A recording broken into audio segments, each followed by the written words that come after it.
믿음이 너무나 좋으신 우리 성도님 여러분, 3일 예배 오신 여러분 주님의 이름으로 축복합니다. 오늘도 하나님 예배하시는 은혜로 이 힘든 상황 가운데서도 예배하러 오신 여러분에게 딱 맞는 은혜로 오늘 이 시간에 다 채워주실 줄로 믿습니다. 자, 오늘은 골리앗을 이긴 다윗의 비결이라는 주제로 말씀을 전하려고 합니다. 다윗과 골리앗이 오늘 1대1로 싸우는 이야기입니다. 아이들이 이제 아이들 말로 뭐라 그래요? 맞짱 뜬다 그래요. 맞짱. 예, 둘이 이제 맞짱 떠가지고 이기는 쪽이 이기는 겁니다. 이제 둘이 이제 1대1 대결하는 그런 이야기예요. 자, 다윗과 골리앗이 싸우면 누가 이길까? 우리가 결말을 알지 못하고 사람들에게 물어봐서 아마 도박사들이 하는 것처럼 베팅을 한다면 아마 거의 다 골리앗에게 걸 거예요. 누가 봐도 다윗이 이길 수가 없습니다. 골리앗이 이긴다고 대답을 할 거예요. 자, 이 골리앗이 누굽니까? 전쟁터에서 평생을 보낸 장군입니다. 장군. 블레셋의 영웅입니다. 키는 거의 3m에 육박하는 엄청난 사람이에요. 칼과 창으로 싸우던 그 시대의 전투에서는 이 사람을 능가할 사람이 없습니다. 그게 적장이에요. 적장. 반면에 지금 골리앗과 싸우는 다윗은 20살이 채 되지 않은 청년이에요. 솜털이 뽀송뽀송한 얼굴빛이 붉은 청년입니다.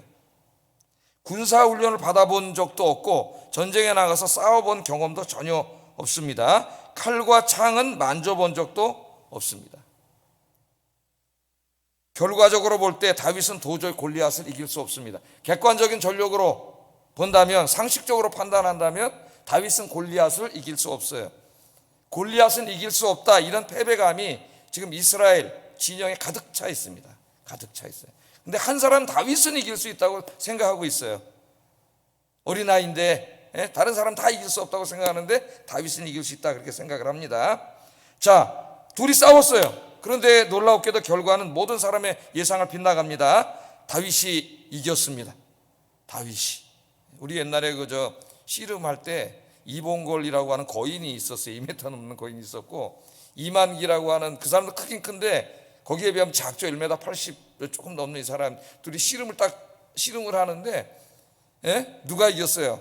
그 작은 사람이 거인을 넘어뜨리는 거예요. 그래서 그때부터 그 씨름이 인기가 우리나라에서 막 한참 막 올라가고 막 그랬었죠. 그 전에는 잘 보지도 않았습니다.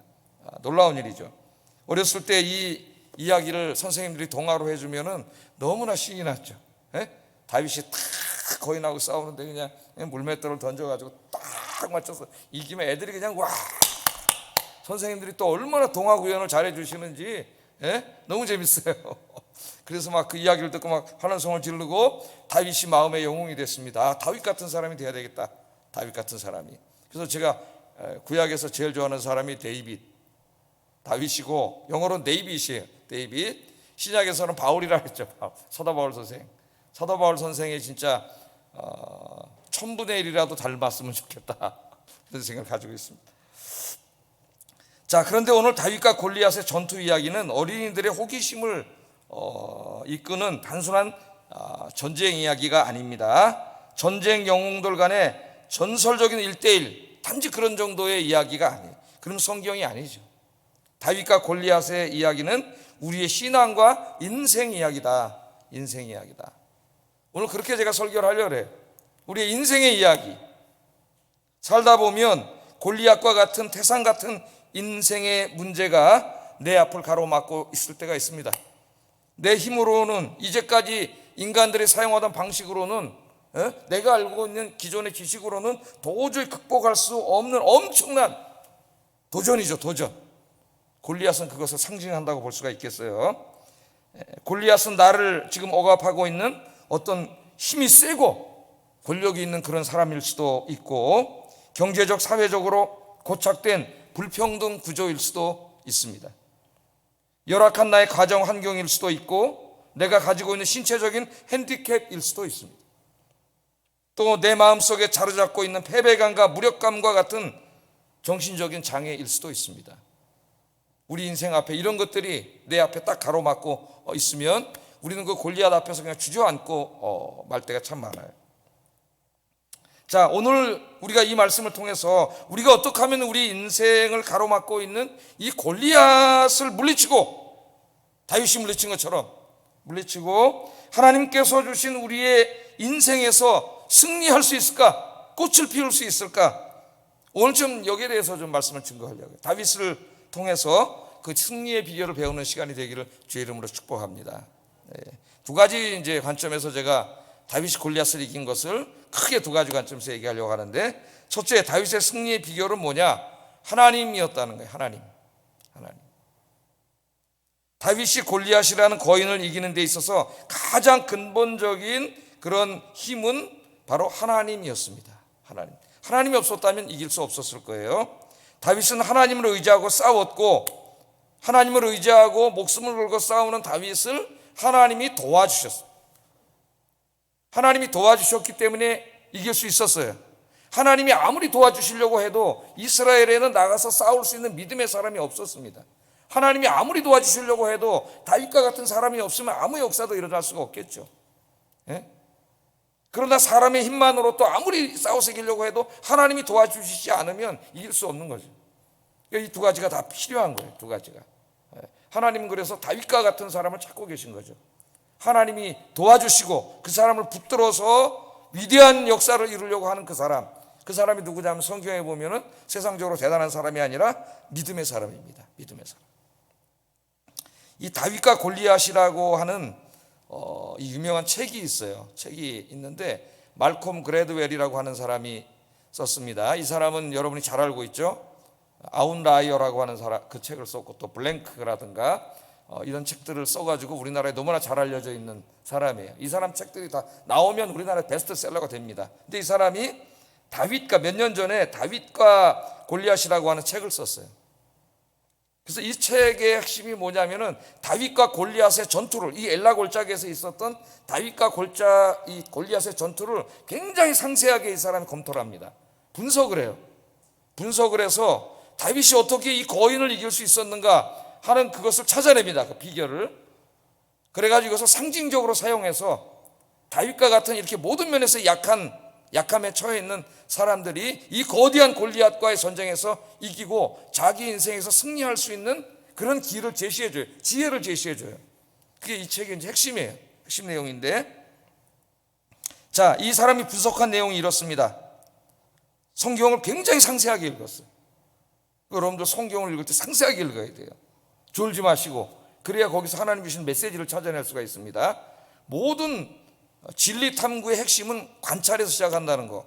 자연과학만 관찰해서 시작하는 게 아니라 이 인문학도 마찬가지고 사회과학도 다 마찬가지예요. 성경을 읽을 때도 제일 먼저 중요한 건 하나님의 말씀을 철저하게 읽고 관찰해야 되죠. 육하 원칙에 의해서.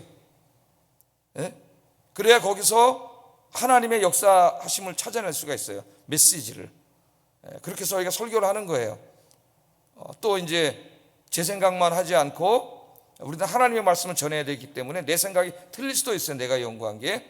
그래서 이 책을 성경책을 오랫동안 연구했던 사무엘서의 주석가들, 학자들의 책들을 또 제가 다 읽고 검토해보고 그렇게 해서 이제 거기서 지혜를 찾아내는 거죠. 자, 이 사람도 굉장히 상세하게 읽고 분석을 했습니다. 자, 먼저 골리앗에 대해서 분석을 했어요. 골리앗 책을 읽고 참 흥미롭습니다. 읽어보면, 자, 골리앗은 어떤 사람이었느냐? 겉으로 볼 때는 약점이 전혀 없고 엄청나게 큰 거인, 누구도 이길 수 없는 막강한 그런 완전한 장군처럼 보였지만, 그러나 성경을 자세히 보면 골리앗은 많은 약점이 있는 사람이었다는 거예요. 그래서 뭐라 그러느냐? 골리앗이 뇌하수체의 악성 종양이 원인이 되는 이 비대증을 앓고 있었다는 거예요. 거인병 있죠? 우리 옛날 씨름 선수 중에 최용만 선수 같은 막 이렇게 여기 막 튀어나오고, 우리나라 이제 농구 선수 김영희 씨 이런 분들이 이제 이 병에 걸려서 좀 고통을 당하고 있죠. 거인병을 가진 사람이었다. 또 바로 앞에 있는 사물도 보지 못할 정도로 시력이 굉장히 나쁜 사람이었다. 이렇게 분석을 합니다. 그 증거를 대야지 이제 설득력이 있을 거 아니에요. 그 증거로 이렇게 뭐라고 얘기하냐면, 이 그레드웰이 골리앗은 자기가 나올 때 혼자 나오지 않고 방패를 든 안내병을 데리고 나왔다는 거예요. 눈이 너무나 어두웠기 때문에 안내병을 데려올 수밖에 없었다는 거죠. 또 자기가 가지 않고 다윗을 보고 이리로 오라 그래. 오늘 본문에 보면 이리로 오라 그랬다는 거예요. 자, 이런 점들, 또 다윗의 무기가 무엇인지 정확하게 알지 못했다, 이런 점들을 상세하게 분석해가지고 골리앗이 근접한 사물도 보지 못할 정도로 눈이 굉장히 나쁜 사람이었다, 이런 분석을 해냅니다. 뇌하수체가 잘못된 거인병에 걸린 사람이었고, 또 이런 굉장히 시력이 좋지 않은 이런 사람이었고, 그러니까 겉으로 볼 때는 완벽한 장군인데 실제로 상세히 보면은 문제가 많고 약점이 많다는 거예요. 그래서 이제 이 사람이 찾아내는 건 우리 사회에 이제 뭐 거대 기업이라든가 뭐 엄청난 사람들이라든가 다 이제 그런 사람들에게도 많은 약함이 있다는 것을 이제 얘기하고 싶은 거예요, 이 사람은. 자, 그 다음에 이 그레드웰은 다윗이 골리앗을 이길 수 있었던 비결을 이제 얘기하는데 크게 두 가지를 얘기합니다. 첫째는 다윗이 이와 같은 골리앗의 약점을 잘 파고들었기 때문이라는 거예요. 싸울 때 적을 잘 관찰해가지고 저 사람의 약점을 찾아내서 그것을 잘 공략했기 때문에 이길 수 있었다, 그렇게 얘기를 하고, 두 번째는 다윗이 익숙하지 않은 칼과 창으로 싸우지 않고 자신이 능숙하게 사용할 수 있는 신무기를 사용했기 때문에 이길 수 있었다는 거예요. 그 당시에 전쟁은 1대1로 싸우면 전부가 칼과 창 갖고 나가가지고 방패 들고 나서 쨍쨍쨍쨍쨍쨍 하다 탁 접근전해갖고 이기는 전쟁이었는데, 다윗은 그렇게 싸우지 않고 칼과 창 내려놓고 자기가 잘할 수 있는 새로운 무기, 아무도 생각하지 못했던 돌멩이, 물맷돌, 이걸 사용했다는 거예요. 이 두 가지를 찾아냅니다. 이 사람이 하고 싶은 이야기는 아무리 약하고 이렇게 가진 것이 없고 많은 재능이 없고 지식이 부족하다 그런 사람인 것처럼 보여도 상상력과 창의력을 발동해서 자기의 장점을 잘 살리고 싸우면 이길 수 있다는 거예요. 성공할 수 있다는 거예요. 그런 얘기를 하고 싶은 거예요, 이 사람은. 자, 이런 이야기를 통해서 이제 우리와 같은 사람이 이 거대 골리앗을 이길 수 있는 비결을 이 책에서 흥미롭게 여러 가지 제시를 하는 책이 이 책이에요. 말콤 그레드웰의 분석은 굉장히 흥미롭습니다. 흥미로워요. 우리가 참조해야 할 점이 분명히 있습니다. 우리 목회자들은 그렇게 관찰하고 설명 잘 안 하거든요, 그런 쪽으로는. 이런 책을 통해서 이렇게도 볼 수 있구나 하는 것을 이제 우리가 배울 수도 있어요. 그러니까 굉장히 우리가 한번 참조해야 될 점이 분명히 있어요, 여기에. 그러나 말콤 그레드웰은 다윗이 골리앗을 이길 수 있었던 가장 중요한 비결에 대해서는 알지 못하고 있습니다. 물론 이 사람이 분석학원도 굉장히 중요한 거예요. 다윗이 그렇게 싸울 수 있었던 것은 하나님이 지혜를 주셨기 때문에 그렇게 싸운 거죠. 그러나 이 그레드웰의 분석 속에는 승리의 근본적인 원인이 없습니다. 근본적인 원인. 자, 오늘 성경을 읽어보면 다윗이 골리앗을 무너뜨렸는데, 이겼는데 다윗이 무슨 골리앗의 약점을 파고들고 뭐 그런 것 때문에 이겼다고 얘기하지 않아요. 물론 그렇게 싸웠지만 그것이 승리의 궁극적인 원인이라고 이야기하지 않습니다. 오늘 성경 저자 사무엘서 저자는 다윗이 골리앗을 이길 수 있었던 근본적인 승리의 비결은 하나님이라고 이야기합니다. 할렐루야. 하나님 때문에 이겼다는 거예요. 하나님이 도와주셔서. 다윗이 어떻게 골리앗을 이길 수 있었느냐? 다윗이 하나님을 의지하고 싸울 때 하나님이 도와주셨기 때문이라는 거죠. 다윗이 던졌는데 안 맞으면 어떻게, 안 맞았으면 죽은 거지 뭐. 다윗이 던졌는데 하나님이 그냥 맞게끔 해주셨다는 거예요. 성경은 그것을 강조하고 있습니다. 자, 오늘 성경 말씀을 한번 좀 보세요. 다윗과 골리앗이 이제 싸우는 모습을 한번 좀 보세요. 엘라 골짜기에서 두 사람이 드디어 1대1로 이제 딱 이제 싸우려고 이제 양쪽에서 이제 딱 쳐다보고 있습니다. 근데 이제 이 골리앗이 이렇게 쳐다보니까 기가 막힌 거예요. 저쪽에서 한 놈이 싸우겠다고 나와서 대단한 사람이 나오는 줄 알고 기다리. 무슨 애송이 같은 놈이 하나, 솜털이 뽀송뽀송한 놈이 하나, 그것도 작대기, 끈 달린 작대기 하나 들고 이렇게 딱 이렇게 오는 거예요. 자기를 이기겠다고.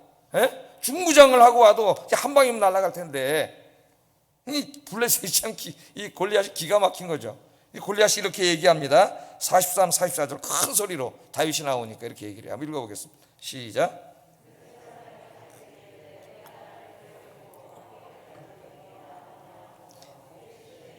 다윗을 저주하고 그 블레셋 사람이 또 다윗에게 이르되 내게로 오라, 내가 네 살을 공중의 새들과 들짐승에게 주리라 하는지라. 큰 소리로. 그럼 싸우려고 그러면 이제 두 사람이 다 서면 이제 막 겁을 주잖아요. 그죠? 격투기 같은 거 하는 거 보면 막 눈을 막 부라리고 막 이러죠. 왜 그런 거예요? 기죽이려고 그러는 거죠. 기죽이려고. 거기서 눈이 싹 밑으로 내려가는 사람은 하나만 합니다. 경기. 이미 기가 죽어서 싸움 매 맞고 져요. 예? 지금 이제 기선제압을 하는데, 아니 보니까 이건 너무 꼬마가 나오니까 오늘 뭐라 그래? 블레셋이 뭐라 그랬어요? 야 임마, 너 나를 개로 여기냐? 내가 지금 이 블레셋의 최고의 장군이고 내가 이 칼로 싸워서 진 적이 없는 사람인데, 아니 네가 나를 무슨 개새끼로 여기고 작대기 하나 들고 끈달린 작대기 하나 들고 나와서 날 이기겠다고 나오냐? 골리앗이 그렇게 조롱을 하면서 자기들이 믿는 신의 이름으로 다윗을 저주했다 그랬어요. 저주의 말을 퍼부으면서 무시무시한 말을 합니다. 무시무시, 들어도 막 살이 떨려요. 듣기만 해도. 뭐라 그랬어요? 내 살을 찢어, 내 살을 찢어서 공중의 새들과 들짐승에게 주겠다, 이렇게 말을 해요. 제가 이 말을 읽으면서 옛날에 한 벌써 38년 전 얘기입니다. 제 군에 입대했을 때 21살 때 그 조교 생각이 나요. 조교 생각이. 옛날에는 막 구타가 심해가지고 훈련소에 이제 막 내려갖고 사단 훈련소에서 막 딱 가서 맨 처음에 이제 딱 훈련병 줄 서 있는데, 이제 사회에 물을 빼야 되잖아요. 물을 빼느라고 조교가 이제 제일 얼굴이 험악하게 생긴 조교가 나와가지고 이놈의 흉장충장, 이제 욕은 제가 흉내를 못해요 진짜. 난 그런 욕은 처음 들어봤어요. 이 흉장충장 하는 놈의 이놈의 샤다, 너희들 와서 이렇게 안 하면 확 너희들 내 배때지를 팍 쑤셔가지고 내장을 확 꺼내서 질근질근 씹어 먹어버리겠어. 그 말 듣니까 얼마나 무서워지고, 이 훈련병 때 그냥 탁 겁을 먹고, 다 애들이 긴장해가지고 그런 생각이 나요. 근데 나중에 보니까 그 사람이 제일 마음이 좋더라고. 그래서 제가 알았어요. 얼굴이 좀 이렇게 우락부락하고 이런 사람이 더 마음이 좋더라고요. 생긴 게. 그냥 그때는 군기 잡으려고 그런 거예요. 근데 그 생각이 나요. 지금 이거는 둘이 싸우러 나오는데 너를 죽여갖고 살을 다 찢어가지고 공중의 새와 짐승의 밥이 되게 하겠다고 겁을 주는 거죠. 이 말을 하면서 딱 거인이 이제 나옵니다. 다윗을 이제 좀 쫄게 만들려고 했는데 다윗이 두려워하지 않습니다. 두려워하지 않아요. 다윗이 그렇게 말한 게 바로 받아서 골리앗에게 이렇게 말합니다. 45절 읽어보겠습니다. 시작. 다윗이 블레셋 사람에게 이르되 너는 칼과 창과 단창으로 내게 나오거니와 나는 만군의 여호와의 이름 곧 네가 모욕하는 이스라엘 군대의 하나님의 이름으로 내게 가노라. 아멘. 제가 옛날에 이 말씀 설교 듣다가 목사님 이 말씀 읽어주는데 너무 큰 은혜를 받은 적이 있어요. 순간 두려움이 다 없어지더라고. 다윗처럼 누가 나와 함께 계세요? 만군의 여호와 이름으로 가노라. 만군의 여호와, 하나님이 나와 함께 하시는구나, 이 생각이 나니까 두려움이 싹 없어져요. 그러니까 두려움을 없애는 비법은 믿음이라는 걸 잊지 마세요. 믿음. 하나님을 다윗처럼 신뢰하고 믿으면 불안과 두려움이 사라집니다. 자, 너는 칼과 단창, 그게 네 무기야. 넌 그걸로 싸워서 이겼지 이때까지. 그걸로 너는 네가 제일 사용 잘하는 걸로 오지만 나는 만군의 여호와 이름으로 내게 간다. 내 무기는 하나님이다, 그런 거죠. 하나님. 저는 칼과 창으로 다윗을 치려고 그러지만 다윗은 뭘로 치려고 하는 거예요? 하나님이 널 치신다는 거예요. 하나님이. 전혀 얼지 않습니다. 다윗이. 그리고 다가갔습니다. 골리앗은 정말 평생을 칼과 창을 휘두르고 살았던 사람이에요. 백전백승했던 사람입니다. 이 사람이 한 번도 져본 적이 없었죠. 그러나 다윗은 하나님의 이름으로 갑니다. 하나님의 이름. 그러니까 여러분, 이 세상, 이 골리앗 같은 세상에 직면해서 세상의 방식으로 싸우지 말고 여러분 신앙의 방식으로 싸우시기 바랍니다. 하나님이 나와 함께하면 무엇이 두렵겠느냐? 내가 하나님을 의지하고 적진을 달리며, 하나님을 의지하고 적진을 달리며 천만인이 나를 둘러칠지라도 내가 두렵지 아니하리로다. 아멘. 나중에 다윗이 시편에서 그렇게 고백을 하죠. 자, 그래서 하나님의 이름으로 맞서서 골리앗을 이겼다는 거예요. 자, 그렇게 이제 설교를 하고 그것만 이야기할 수도 있습니다. 그러나 말콤 그레드웰의 관찰도 또 하나 우리가 생각해야 될 중요한 부분이에요. 자, 다윗이 하나님의 이름으로 싸웠다고 해서 흔히 또 그렇게 생각하는 사람이 있습니다. 하나님이 도와주시니까 자기는 별로 준비도 안 하고 그냥 기도만 하고 가면 되겠지. 근데 오늘 본문을 보면 그렇지 않아요. 하나님의 이름으로 싸웠다고 해서 다윗이 아무 준비 없이 또 골리앗을 이기는 어떤 전략도 세우지 않고 무작정 맨손으로 임하지는 않았습니다. 오늘 말씀 읽어보면 이 말콤 그레드웰의 분석대로 다윗이 임했어요. 말씀을 보면 다윗은 골리앗을 이길 수 있는 싸움 전략도 세웠고 무기도 준비했습니다. 신무기를 준비했죠. 신무기. 다윗은 자신이 누구보다도 잘 사용할 수 있는 바로 그 물맷돌, 물맷돌, 양들을 지킬 때 사용했던 물맷돌을 가지고 나간 거죠. 다윗은 칼과 창과 방패라고 하는 전통적인 방식으로 싸우지 않았습니다. 만일 다윗이 사울이 넘겨주었던 칼과 창과 방패 이런 거 들고 골리앗을 대했다면은 그건 백전백패예요. 승산이 없습니다. 다윗은 그런 무기에 익숙하지 않을 뿐만 아니라 설사 익숙하다 할지라도 칼과 방패를 들고 접근전을 펴서는 골리앗을 이길 수가 없어요. 그건 너무나 잘 알고 있죠. 3m가 거의 다 되는 사람, 그 칼과 단창을 들고 방패를 들고 있는 거인과 많은 놈이 똑같은 칼을 가서 접근전을 펴가지고 둘이 짱짱짱 하면은 한 방도 채 하기도 전에 날아가 죽을 거예요. 다윗은 그렇게 해서는 이길 수 없다는 걸 너무나 잘 알고 있습니다. 그것은 이스라엘 모든 사람들이 잘 알고 있는 거예요. 여러분, 사울왕이 다윗이 싸우겠다고 나왔을 때 왜 실망했어요? 왜 실망했어요? 칼과 창으로 싸워야 되는데 뭔가 좀 이렇게 덩치도 크고 좀 이렇게 훈련도 많이 받은 이런 장군이 나와야 되는데 이런 애송이 같은 꼬마가 나와서 싸우겠다고 하니까 사울이 볼 때는 이길 수가 없는 거죠. 칼과 창으로 싸워서 저게 어떻게 저 골리앗을 이기느냐. 그래서 이 사울이 실망한 거예요. 사울 왕은 옛 방식에 갇혀있는 상상력이 빈곤한 사람의 전형입니다. 사울은 싸움은, 전투는 칼과 창을 가지고 접근전을 펴서 둘이 싸우는 것 이상은 생각하지 못하는 굉장히 상상력이 빈곤한 사람이에요. 그런 상상 속에만 있다면 이길 수 없는 거죠. 그러니까 40일 동안 소리를 질러도 꼼짝 못하고 거기 숨어서 있었던 거예요. 그러나 다윗은 상상력이 굉장히 풍부한 사람이에요. 하나님이 주신 거죠. 접근전으로는 이길 수 없어요. 칼로 이길 수 없어요. 그걸 알고 있습니다. 그러나 다윗은 상상력을 발휘해요. 창의적인 방법으로 이 전투에 임합니다. 그거는 뭐냐면 접근전을 펴지 않는 거죠. 칼과 창으로 싸우지 않는 거예요. 다윗은 뭐로 승부를 걸었느냐? 거리를 어느 정도 이격시키고 거리와 속도, 오늘 보면 빠르게 달려갔다 그랬어. 속도, 거인은 느립니다. 빠르게 속도 달려가면서 그 다음에 적군을 죽이려면 뭔가 타격을 가야 되는데 칼로는 타격을 갈 수가 없기 때문에 물맷돌을 딱 주머니에다 준비해가지고 던지는 걸로 했어. 던지는 거. 야, 상상력과 창의력이 굉장히 풍부한 사람이. 말콤 그레드웰은 이것을 이제 집중을 해요. 누구에게나 그런 게 있다는 거예요. 누구에게나. 그래서 제가 이 말씀을 생각하면서 제 목회에 대해서 한번 생각을 해봤어요. 적용을 제가 한번 해봤어요. 오랫동안 10년 전부터 저 뒤에서부터 계속 철거를 해가지고 여기 아파트 짓기 전까지 계속 철거를 해서 조금씩 갖다 동네 사람도 없는데 이사 와도 1년도 안 살고 이사 가는 사람이 대부분이고 정착하기가 굉장히 어려운 이런 상황 속에서 계속 철거를 하니까 조금씩 교인들이 철거하면 이제 가난한 사람들이 많았기 때문에 멀리 이사 가서 올 수도 없는 이제 이런 상황이 다가오고 또 지금도 다 철거해서 아파트가 이제 언젠가 지어지겠지만 아무것도 없는 이런 상황 속에서 우리가 옛날에는 집집마다 다 찾아다니면 동네가 있었으니까 그렇게 전도하고 그래서 그래도 한 사람 전도하고 막 여기 있는 분들이 다 수고하던 분들이죠. 그렇게 그런 기적을 다 본 분들이죠. 막 노방전도하고 축구전도해서 전도하고 막 그렇게 해서 교회를 이렇게 부흥시키고 그렇게 했었는데 지금은 이제 그렇게 할 수 있는 게 아니잖아요. 그러니까 이런 전통적인 사고만 상상력만 제가 가지고 있다면은 아무것도 할 수 있는 게 없는 거죠. 지금 여기서 아무것도 없으니까. 그래서 제가 이것을 읽다가 하나님께 지혜를 주셨어요. 다윗처럼. 내가 상상력이 굉장히 빈곤한 사람이구나.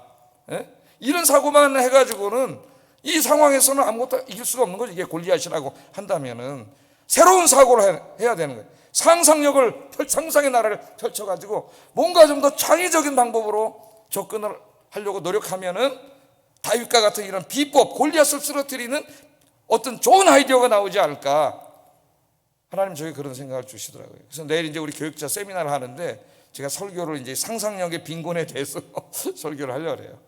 그래서 우리 교육자들이 기도하면서 기존의 생각만, 이 사울왕처럼 칼과 창으로만 싸운다는 생각을 가지면은 이 상황 속에서 아무것도 할 수가 없어요, 우리가. 그러나 우리가 기도하면서 상상력을 동원하면 어떤 창조적인, 좀 창의적인 생각이 나오고 골리앗을 넘어뜨릴 수 있는 그런 길이 있지 않을까. 할렐루야. 여러분의 인생도 마찬가지예요. 여러분의 인생도. 그래서 제가 오늘 이 얘기를 하나님을 강조하기 전에 이 얘기를 또 강조하는 거예요. 여러분에게. 우리 그 재밌는 이야기가 있지 않습니까? 여름에 이제 더워가지고 창문을 아버지가 야 창문 열어라. 예, 창문을 열었더니 모기가 쌩쌩 들어와. 엄마가 야 이 새끼야 모기 들어온다. 창문 닫아라. 땅 닫아. 그때 아버지 야 이 창문 열어. 창문 닫아. 그럼 어떻게 되죠? 아버지 말 들어야 돼요? 엄마 말 들어야 돼요? 그 창문을 닫고 여는 것 외에 생각이 없는 사람은, 상상력이 빈곤한 사람은 해결책이 없고 그날 엄마 아버지 싸워요. 부부싸움이 일어납니다. 그러나 상상력을 조금만 더 발휘하면은 바람도 들어오고 모기도 막을 수 있는 방법이 있어요. 모기장을 치면 되는 거죠. 그게 정답이에요. 그러나 문을 닫느냐 여느냐 하는 것밖에 생각을 안 하는 사람은 아무것도 할 수가 없는 거죠. 그래서 요즘에 제일 중요한 게 뭐라 그래요? 회사마다 어떤 인재를 찾으려고 그래요?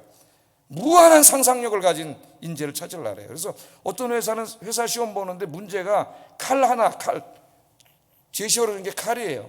그리고 네가 아는 대로 생각나는 다 쓰라 그래요. 거기다가. 그럼 어떤 사람 칼? 어머니가 음식할 때 쓰는 칼, 의사가 수술할 때 쓰는 칼, 이거 두 개 쓰니까 쓸 게 없어. 그래 그거 두 개 쓰고 내는 사람 다 떨어지는. 어떤 사람은 칼을 가지고 썼는데 몇 장 썼다는 거예요. 뭘 여기서 회사에서 지금 어떤 능력을 보려는 거죠? 상상력을 보려는 거예요. 상상력. 상상력이 풍부한 사람, 그 사람이 지금 10,000명 먹여 살린다 그러잖아요. 삼성의 이건희 회장이 옛날에 살아있을 때 그렇게 얘기하지 않았습니까? 상상력. 이것은 어떻게 보면은 하나님 주시는 지혜다. 지혜. 그래서 여러분 너무 전통적이고 어떤 기존의 그런 방식만 답습하려고 하지 말고 기도하셔서 상상력을 펼치세요. 무한한 상상의 세계에서 수많은 아이디어들이 나올 거예요. 그래서 좀 더 창의적이고 독창적인 방식으로 여러분 인생을 살아나가면 능히 다윗과 같은 지혜가 나타나서 골리앗을 때려 눕힐 줄로 믿습니다. 여러분 자녀들을 위해서도 기도하실 때 아이들의 상상력과 크리에이티브, 그러니까 우리가 이매지네이티브 앤 크리에이티브, 이런 아이들을 키워야 돼요. 이런 아이들로. 옛날에 고전주의, 이성주의가 지배하던 시대에는 진리를 공부하기가 그렇게 어렵지 않았습니다. 왜냐하면 철학자들, 그 위에 위대한 학자들을 공부해서 잘 요약해가지고 얘기하면 됐어요. 그런 그게 훌륭한 학자고 지식인이었습니다. 그러나 낭만주의 시대가 들어오면서 더 이상 그런 지식인이 안 돼요. 왜냐하면 너무 고루하고 재미없어. 너무나 뻔한 얘기고 너무나 모범적인 답안이고. 낭만주의 시대에 오면서는 이 독창적인 사람, 특별히 포스트 모던 시대에도 마찬가지예요. 굉장히 창의적인 사람, 이런 사람이 이제 높게 되는 거죠. 그래서 우리나라 요새 보면은 무슨 오징어 게임 난 보지 않았는데 몇 번 이렇게 왔는데 무슨 제 생각에 볼 때 뭐야? 그러는데 그거 재밌다고 그냥 무슨 아카데미 뭔상 해가지고 또 올라가고 뭐 전 세계 사람들이 열광하라고 달고나 해먹겠다고 또 외국인들이 이렇고, 유튜브도 보면은 뭔가 좀 남들이 안 하는 짓을 해야 돼. 뭐 독창적이고 새롭고 재밌고, 그죠? 그런 걸 굉장히 높이서 막 사람들이 열광을 해요. 사람들이. 그래서 세상에 사람들이 참 돈은 많고 삶은 편안해지고 삶의 권태가 찾아왔구나. 그래서 뭔가 재밌는 거, 새로운 거, 이런 걸 추구하는, 이런 걸 추구해요. 그래서 여러분, 저 자신이 좀 그런 이성적이고 전통적인 그런 사람이기 때문에 이 말씀을 읽으면서 좀 생각을 했어요. 하나님, 상상력이 좀 풍부한 사람이 되게 해주세요. 많은 것을 생각하고 그래서 목회에도 좀 적용하고 기도를 했습니다. 여러분들도 인생을 그렇게 살아가시기를 주의 이름으로 축복합니다.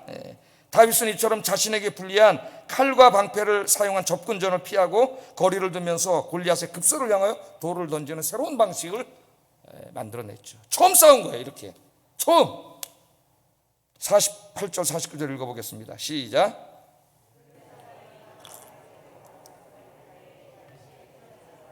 빨리 달리며 손을 주머니에 넣어 돌을 가지고 물매로 던져 블레셋 사람의 이마를 치매 돌이 그의 이마에 박히니 땅에 엎드러지니라. 아멘. 그러니까 전통적인 방식은 뭐라 그랬어요? 칼 들고 가가지고 접근전해야 돼. 접근전을 해야지 이기든 지든 찔릴 수 있잖아요. 상대방 타격할 수 있잖아요. 근데 접근전을 하면 못 이겨요. 한번 칼 딱 하면 팔이 이렇게 씩 날아갈걸? 아마 이길 수가 없는 거죠. 그러니까 다윗은 그렇게 싸우지 않았다는 거예요. 하나님이 지혜를 주셔서 그게 상상력을 발휘한 거죠. 그래서 거인은 스피드가 느리잖아요. 그리고 진짜 눈이 안 좋았다면 그건 잘 우리가 알 수 없지만 말콤 그레들이 정확히 관찰을 했다면 눈이 어두운 것도 사용을 했겠죠. 예? 그리고 가만히 급소를 찾아봤을 거예요. 급소가 없습니다. 온갖 중무장을 했기 때문에. 그런데 급소가 딱 한 군데 있어요. 어디예요? 가릴 수 없는 이마. 여기는 보여야지 되잖아요. 급소는 저기야. 정확하게 전략을 세운 거예요. 그러니까 다윗이 하나님을 의지했다고 해서 아무것도 안 한 게 아니라고. 골리앗의 약점도 파악했고, 그와 싸우는 전략도 세웠고, 그를 이길 수 있는 무기를 뭘로 할 것인가도 다 생각해서 준비를 한 거예요. 그것은 굉장히 중요한 거예요. 그것은 하나님이 주시는 지혜예요. 지혜. 그게 필요하다는 겁니다. 나는 아무것도 안 하고 하나님 다 해주세요. 그건 게으른 거예요. 게으른 거예요. 그것을 다 준비하고 그렇게 싸웠습니다. 그리고 성경은 빠르게 달렸다 그랬어요. 거인은 느리기 때문에 스피드를 당할 수가 없습니다. 빠르게 탁 달리면서 물맷돌에서 하나 탁 꺼내 걸어가지고 쫙 던졌더니 그게 그냥 날아가서 딱 거기 팍 맞아가지고 3m 거기 그냥 팍 넘어졌다고 성경은 그렇게 이야기하고 있습니다. 자, 제가 여기까지 이렇게 설명을 하면 이 싸움의 승자는 다윗이고 승리의 원인은 오직 한 가지, 말콤 그레드웰이 분석한 것처럼 상상력과 창의력이 넘치는 다윗의 전략과 신무기, 물맷돌 때문에 승리한 것이 됩니다. 그 책은 그런 책이에요. 자, 제가 여기에서 그 책의 은혜를 받아 설교를 멈춘다면은 제 설교는 우선 자기 개발서는 될 수 있지만은 하나님의 말씀은 아니에요. 그죠? 자기 개발서는 다 그런 거 아니에요. 그렇게 하면 이렇게 하면 이렇게 하면 돈 많이 벌고 성공하고 잘 된다. 자기 개발서는 몇 권 읽다 보면 다 같은 얘기예요. 비슷비슷한 얘기. 더 이상 읽을 것도 없어요. 자, 우리는 다윗의 이러한 무한한 상상력과 창의력을 배워서 얼마든지 골리앗을 이길 수 있는 그런 얘기가 됩니다. 자, 그러나 오늘 성경은 정말 중요한 이야기를 하는 거죠. 성경은 오히려 그런 데보다 성경은 더 중요한 관찰을 하고 있어요. 성경은 다윗이 골리앗에게 승리할 수 있었던 더 중요한 승리의 원인에 대해서 이야기합니다. 그러니까 우리는 말콤 그레드웰의 책도 읽어야 되지만 더욱더 성경을 읽어야 돼. 더욱더. 자, 여러분 생각해 보세요. 다윗이 물매를 잘 던지는 건 맞아요. 양을 칠 때 곰하고 사자가 오면은 자기 힘으로 안 되니까 물매를 던져가지고 딱 맞춰가지고 잘 맞춥니다. 그러나 움직이는 표적을 던질 때마다 맞출 수 있는 건 아닙니다. 몇 번 던져야 맞추는 거지 그걸 던질 때마다 맞추는 거 아니죠. 여러분, 저 양궁 선수들이 맨날 양궁만 연습하는데 교내 쏘는데 진짜 10점 만점에 10점, 조금 못 쏘면 우리 여자 양궁 선수도 9점 쏘고 그러는데 바람이 불면 8점, 7점 날아가요. 바람이 약간만 불어도 정확히 맞출 수가 없어요. 그 표적이 만약에 움직인다면 더 맞출 수가 없어요. 지금 움직이는 표적입니다. 가만히 있는 표적도 아니고 그것도 다 거기 맞춰야 돼. 다 중무장이 돼 있어요. 못 맞힐 수도 있습니다. 더더군다나 목숨을 건 전투예요. 긴장을 하게 되는 거죠. 긴장을 하면은 근육이 수축되고 이래가지고 더 못 맞춰요. 그런 경험을 아마 여러분 많이 하셨을 거예요. 여러분, 우리 축구를 보면 가끔 메시, 축구의 신 아닙니까? 메시, 호날두 이런 사람들 보면 감탄이 나오죠. 축구를 좋아하는 저로서는 이야, 이거는 축구가 아니라 아트다, 아트, 예술이다, 그런 생각이 들어요. 근데 이 사람들이 중요한 게임, 막 준결승, 결승 뭐 이런 중요한 게임에서 승부차, 이 PK 있잖아요. PK, 페널티킥을 종종 실수한다는 거예요. 근데 이 사람들은 그냥 연습할 때는 눈 감고 차도 집어넣습니다. 눈 감고 차도. 그런데 그 중요한 게임을 눈 딱 뜨고 차는데 공이 엉뚱한 데로 날아갈 때가 있어요. 호날두도 그렇고 메시도 그렇고 날아갈 때가 있습니다. 왜 그럴까요? 왜 실전에서 그런 실수를 할까요? 긴장하기 때문에 그래요. 긴장하기 때문에. 긴장하면은 딱 나가서 차는데 이게 근육이 수축돼가지고 제대로 못 맞추는 거예요. 공을. 그래서 공이 딴 데로 날아가는 거예요. 자, 공을 찰 때 어떤 생각이 들까요? 야, 이거 안 들어가면 어떡하지? 스타들도 그런 생각이 들어요. 이게 안 들어가면 어떡하지? 야, 이거 안 들어가면 온 내 팬들에게 온갖 비난을 다 받고 이 패배에 대한 책임도 내가 다 짊어져야 되고 또 함께 뛴 동료들 나에게 양보해 줬는데 동료들한테 너무나 미안하고 감독에게 미안하고 순간 이 페널티킥을 찰나 그럴 때 5만 가지 생각이 확 지나갑니다. 그래서 긴장을 쫙 하고 거기 나오니까 이게 못 차는 거예요. 우리 동네 축구할 때도 우리 교회도 이제 PK를 되면은 우리 교회는 거의 누가 찰까요? 제가 찹니다. 제가 차는데 제가 다 집어넣었어요. 근데 그 동네 축구를 해도 승부차기를 잘라 애들이 잘 안 찰라 그래요. 왜냐면 부담이 돼가지고. 예? 또 스코어가 이렇게 막 이럴 땐 더 안 찰라 그래요. 야, 너 쳐라. 그러면 안 찰라. 가져와, 내가 찰게. 내가 못 넣어봐야 언제나 뭐라 그러겠어. 이제 제가 차는데 그때 이제 오만 가지 생각이 다 들어요. 그 짧은 시간 동네 축구 아무것도 아닌데도. 예? 근데 이 선수들이 어떻게 했어요? 여러분 다윗도 한번 생각을 해보세요. 그가 평소에 잘 몇 번 맞췄다 하더라도 지금 골리앗하고는 실전입니다. 그가 달려가면서 던졌는데 딱 빗나가면 그 다음에는 뭐예요? 죽는 거예요. 그러니까 더 긴장할 수도 있겠죠. 예? 다윗이. 그런데 다윗이 여기 나가서 이걸 싸우는 거예요. 다윗이 정말 이 뭘 믿고 이렇게 나가서 싸울 수 있습니까? 그가 물맷돌 그가 꼭 맞는다는 보장은 없거든요. 뭘 믿고 가는 거예요? 물맷돌을 믿은 게 아니라 다윗은 내가 던지면 하나님이 맞춰주실 줄로 믿습니다. 하나님을 믿었기 때문에 갈 수 있었던 거예요. 하나님을 믿었기 때문에. 그러니까 다윗은 내가 최선을 다해서 준비한 것을 던지면 그 나머지는 하나님이 책임지신다. 하나님이 마치신다. 이걸 믿지 못했다면, 확신하지 못했다면 나가서 싸울 수 없습니다. 그러니까 다윗의 궁극적인 승리의 원인은 누구냐? 하나님이세요. 하나님. 다윗이 이렇게 얘기합니다. 46절 47절 읽어보겠습니다. 시작.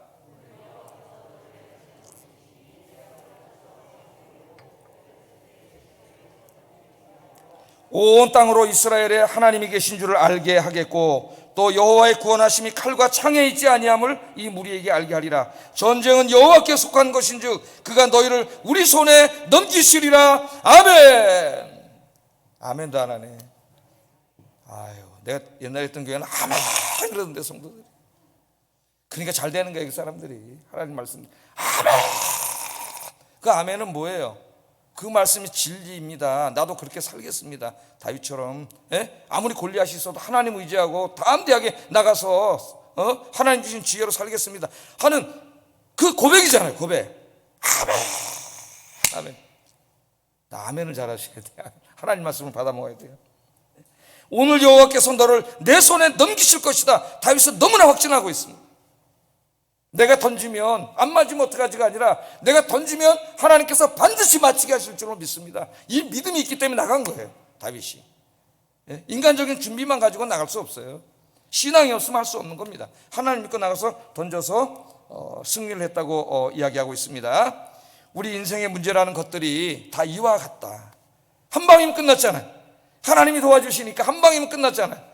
골리앗은 도저히 이길 수 없는 것 같아요. 내 앞을 가로막고 있는 게 그게 무엇이든지 그 도전 앞에 우리는 좌절할 때가 굉장히 많습니다. 도저히 넘을 수 없는 벽. 제가 아까 서론에 말씀드렸죠. 그 모든 것들. 그러나 여러분 기도하면 하나님이 지혜를 주시고 또 권능과 능력도 주시는 줄로 믿습니다. 오늘 다윗의 이 놀라운 신앙과 그의 준비성으로 여러분 인생을 사셔서 승리하시는 여러분 되기를 주의 이름으로 축복합니다. 자, 마지막 이제 한 가지 두 가지 얘기한다 했잖아요. 제가 한 가지 다윗의 두 번째 승리의 비결은 다윗은 싸워야 하는 자기가 목숨을 걸고 싸워야 하는 이유와 목적이 분명했다는 거예요. 이거 우리 인생을 살아가는데 굉장히 중요합니다.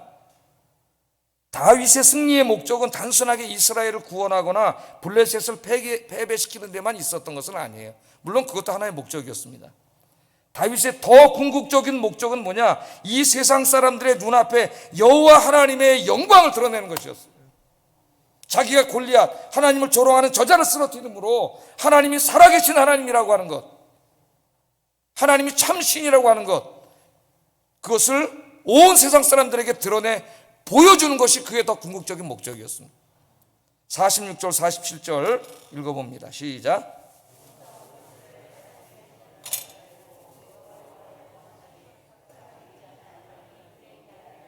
아멘. 온 땅으로 이스라엘의 하나님이 계신 줄 알게 하겠고 또 여호와의 구원하심이 칼과 창에 있지 아니함을 이 무리에게 알게 하리라. 다윗이 싸우는 목적은 단지 자기 민족 하나 구원하려고 하는 게 아니라 그랬죠. 그것도 하나의 목적이지만 그것보다 더 크고 숭고한 목적으로 싸우는 거예요. 이제까지 하나님을 조롱하던 저들을 쓰러뜨림으로써 하나님이 살아계신 진짜 신이라고 하는 것, 여호와 하나님이 살아계시다고 하는 것을 모든 사람들로부터 알게 하기 위해서 그런 목적을 가지고 하나님을 위해서 싸운 거예요. 할렐루야.